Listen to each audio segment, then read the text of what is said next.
दोस्तों, अगर आप कर रहे हैं रेलवे, एसएससी, बैंकिंग या फिर किसी अन्य गवर्नमेंट एग्जाम की प्रिपरेशन, तो इस वीडियो में मैं आपको बताऊंगा मैथ्स के वो बेहतरीन क्वेश्चन लेके आया हूं कि किस तरीके से आप किसी क्वेश्चन को सॉल्व कर सकते हैं, कैसे ऑप्शन की मदद से करेंगे। और पहला क्वेश्चन हमें ये देखना है कि मार्क प्राइस किसी आर्टिकल का जो है 75% अबव है कॉस्ट प्राइस के, यानी सीधे सीधे कर लेते हैं। और एक मर्चेंट जो है wants to make a profit of 33%।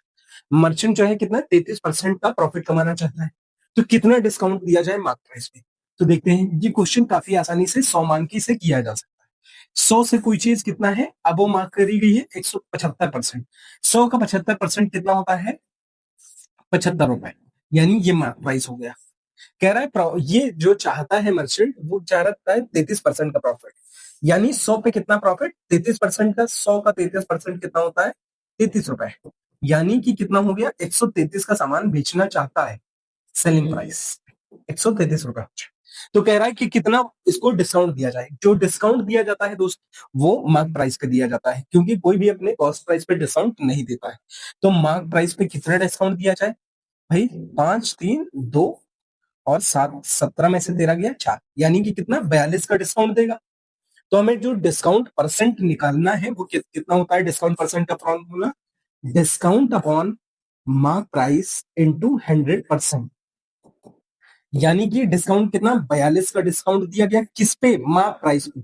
Mark price हमारा क्या था, 175 इंटू 100%। लिख सकते हैं 25 छक्का 150, 25 सत्ते 175, ये 25 चौको 100 चला गया, ठीक है।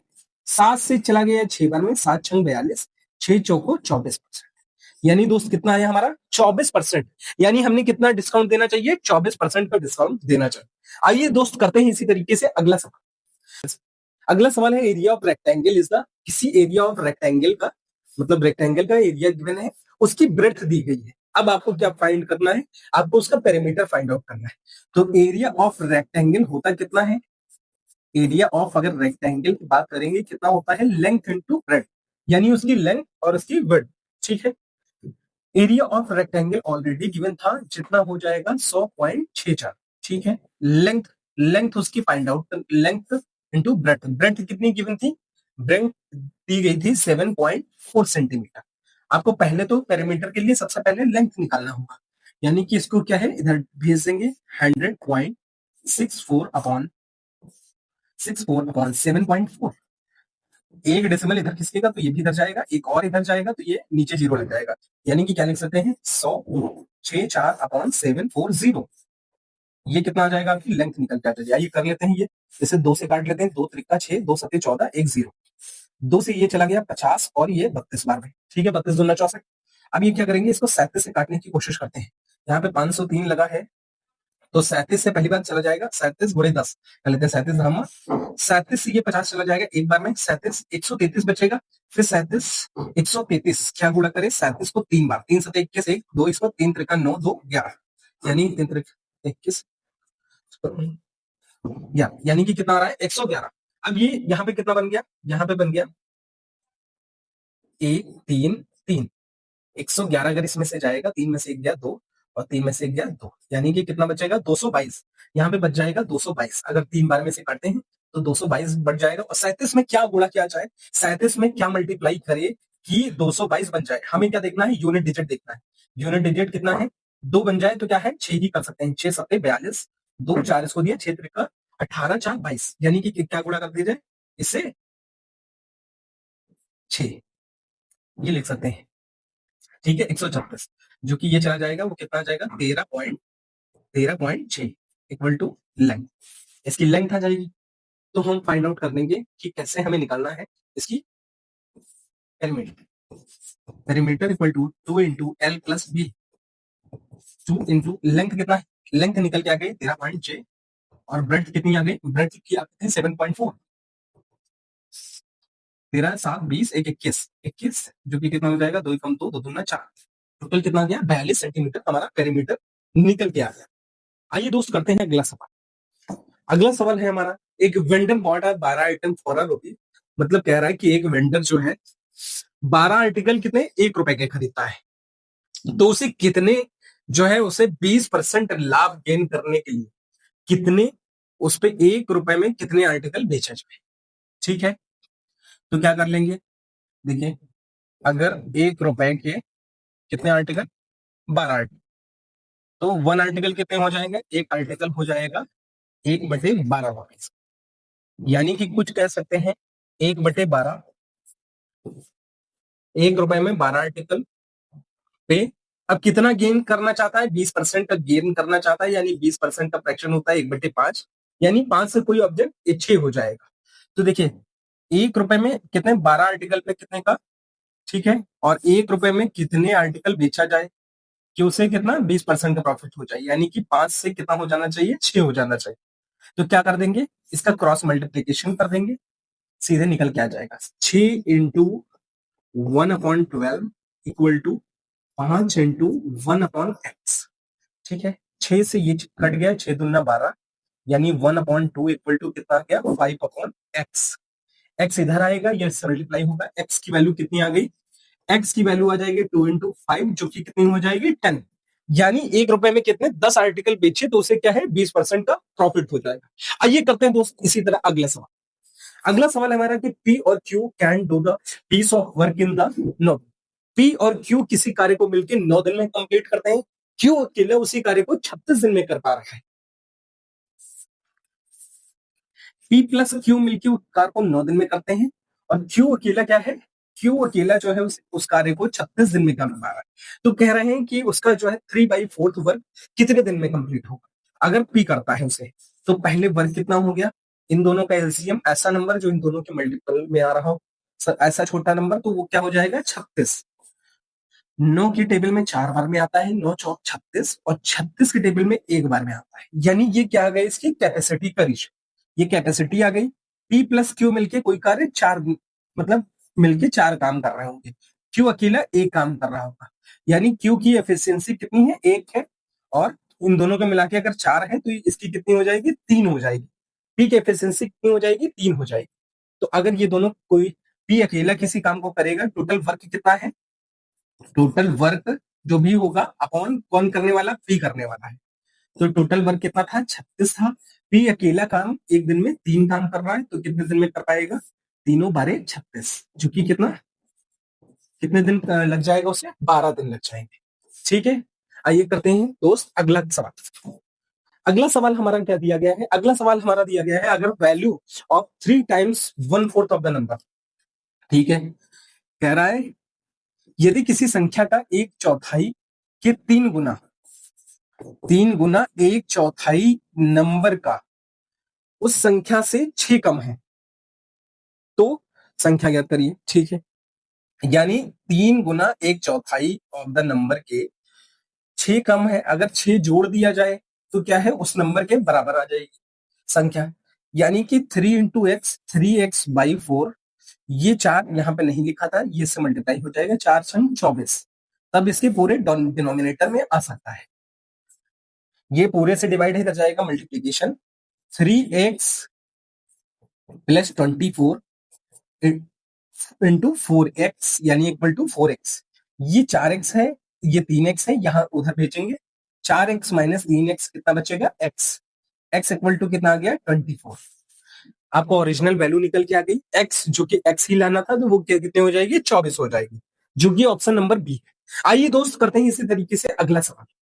अगला सवाल है हमारा कि एक महिला किसी कार्य को जो है, एक महिला जो है वो क्या है 28 साल बड़ी है अपने बेटे से, ठीक है, यानी वुमेन और सन का रेशियो दिया गया है। वुमेन और सन का रेशियो कितना हो जाएगा, यानी वो अगर उसका बेटा x ईयर का है तो महिला कितने हैं, x + 28 साल है, यानी कि उससे क्या है 28 साल की ज्यादा है, ठीक है। कह रहा है कि अगर 3 साल बाद, यानी x + 28, इन दोस्तों इन क्वेश्चन को इस तरीके से करते हैं, 3 साल बाद 3 प्लस कर देंगे, ये भी 3 साल बाद, ठीक है, क्योंकि इन दोनों जब 3 साल आगे अगर आगे जाएंगे तो इन दोनों में 3 3 साल बढ़ जाएंगे, इनका रेशियो कितना बन जाता है, will be the, her age will be the twice of, her उसके 3 वर्ष बाद उसके पुत्र की आयु के 2 गुना हो जाती है, ठीक है, ट्वाइस हो जाती है, यानी अगर उसका पुत्र जो है 1 रहा होगा तो वो कितना हो जाएगी, 2 हो जाएगी, ठीक है, उसके 2 गुना हो जाएगी। तो इधर ऐड कर देते हैं, ये ब्रैकेट खोलेंगे तो ऐड हो जाएगा x प्लस 28 + 3 31 और x plus 3 equal to 2/1। Cross multiplication कराएंगे, ये इधर इससे मल्टीप्लाई और ये उधर उससे मल्टीप्लाई हो जाएगा। 1 से मल्टीप्लाई होने पे वही आएगा x प्लस 31, 2x प्लस 2 3 जा 6। यहाँ पे x है, यहाँ 2x है, तो इसको उधर भेज देते हैं, 2x माइनस x और नंबर वाले को इधर ले आते हैं, 31 माइनस 6 कितना हो जाएगा, x इधर x ले गए ना, तो कितना हो जाएगा 2x माइनस x, x और 31 माइनस 6 ये हो जाएगा आपका 25। तो आपको निकल गया x की वैल्यू आ गई 25, यानी कि सन की एज कितनी थी, 25 थी इनिशियली, और किसकी पूछी गई, present the age of the son, ठीक है, यानी कि सन की एज कितनी थी, 25 साल, जो कि हो जाता है ऑप्शन नंबर डी। आइए करते हैं अगला सवाल। अगला सवाल है हमारा कि एरिया मतलब ट्राइंगल एबीसी और पीक्यूआर ट्राइंगल जो है वो क्या है, सिमिलर है। फिर दिया गया है इनकी साइड दी गई है, यानी कि लिख सकते हैं ए बी सी, और एक ट्राइंगल है कौन सा, पी क्यू आर। ये ट्राइंगल क्या है, सिमिलर है। इसका रेशियो इसका 6 है, क्यू आर 9 है, ये 12 है, ठीक है। ये कितना है, यहाँ पे ये 4 दिया गया है, ठीक है। अब कह रहा है कि इसका पेरीमीटर ऑफ क्या निकालना है, perimeter of ABC find out करना है। तो पेरीमीटर ऑफ एबीसी कितना आ जाएगा, इनके साइड का रेशियो कितना है, ये 4 है, ये 6 है, तो यानी इनका साइड का रेशियो 2:3 हो जाएगा। मान लेंगे 2:3। Triangle ABC upon perimeter of triangle PQR equal to क्या हो जाएगा, 2:3 ही रहेगा, ठीक है, क्योंकि इनके साइड का रेशियो 2:3 था। तो इसका पेरीमीटर गिवन है, कितना दिया गया है, आइए कर लेते हैं। इसका पेरीमीटर दिया गया है 6, 6 9 15, 15 2 17 10 27, यानी कि इसका पेरीमीटर दिया गया है, इसको उधर भेज देंगे, पेरीमीटर ऑफ एबीसी निकल आ जाएगा, ठीक है। पेरीमीटर ऑफ एबीसी 2/3 इंटू 27, 3 से चला गया 9 में, 9 दूना कितना हो जाएगा 18, कितना आ गया 18 सेंटीमीटर, जो कि हो जाता है आपको ऑप्शन नंबर ए। आइए दोस्त करते हैं अगला। अगला सवाल दिया गया है थर्ड प्रोपोर्शन बिटवीन द 25 और 35, मतलब इसके प्रोपोर्शन का सवाल आ गया। तो प्रोपोर्शन का सवाल कितना है, अगर तीन नंबर जो है प्रोपोर्शन में है, A comma B comma C, तो क्या हो जाता है, A upon B equal to B upon C लिख सकते हैं, यानी सी इक्वल टू कितना आ जाएगा, सी इक्वल टू आ जाएगा बी स्क्वायर अपॉन ए, लिख सकते हैं C equal to B square upon A, यानी थर्ड प्रोपोर्शन निकालना था, मिडिल वाले का प्रोपोर्शन 35 का स्क्वायर अपॉन 25, ठीक है। 35 का स्क्वायर कितना होता है 1225, या फिर ऐसे ही लिख सकते हैं 35 इंटू 35, क्यों ही मल्टीप्लाई करना इतना बड़ा, 5 से चला गया 5 बार में, 5 5 25, तो 5 7 35, एक 5 से चला गया ये 7 बार में, 5 7 35, 7 गुणे 7 यानी कि कितना हो जाएगा 49 आ जाएगा। ये रहा option number B 49। Third proportion क्या निकल के आ गया 49। आइए करते हैं अगला सवाल। At the rate of the 10% per annum find the compound interest on 7100, ठीक है। 7100 कंपाउंड इंटरेस्ट निकालना है, 10% का अगर फ्रैक्शन से करते हैं तो कितना हो जाएगा, 1/, लिख लेते हैं 1/10, ठीक है, 1/10 हो जाता है, यानी 10 से कोई चीज 11 हो, 10 से क्या हो 11 हो, फिर अगले साल फिर 10 से 11 आएगी, यानी क्या कहना है 10 100 से 11 11 121 कोई समान हो जाता है, ठीक है। और जिसमें 7100 राशि 100 की राशि कितने हैं 7100 के बराबर दी गई थी, यानी कि कह सकते हैं कितना 71 गुना, इसकी राशि कितनी हो जाएगी 21 गुणे 71, 21 गुणे 71, यानी एक इसका यूनिट डिजिट क्या आ रहा होगा, एक आ रहा होगा, जो कि क्या है ऑप्शन नंबर सी में दिया गया है। वैसे अगर करना चाहें तो कर सकते हैं, 2 सते 14, 2 एकम 2, 2 7 9, कर लेते हैं 2 एकम 2, 2 सते 14, 2 एकम 2, 7 एकम 7, 7 2 9, और फिर 1 1 जा 1, फाइनल डिजिट यानी कितना आ गया 1491, ये आ गया दोस्त। आइए करते हैं अगला सवाल। बस दोस्त आज के इतने ही सवाल रहे, तो बताइएगा कि कैसे लगे आपको क्वेश्चंस। इसी तरीके से अच्छे क्वेश्चंस पाने के लिए हमारे चैनल को सब्सक्राइब करें।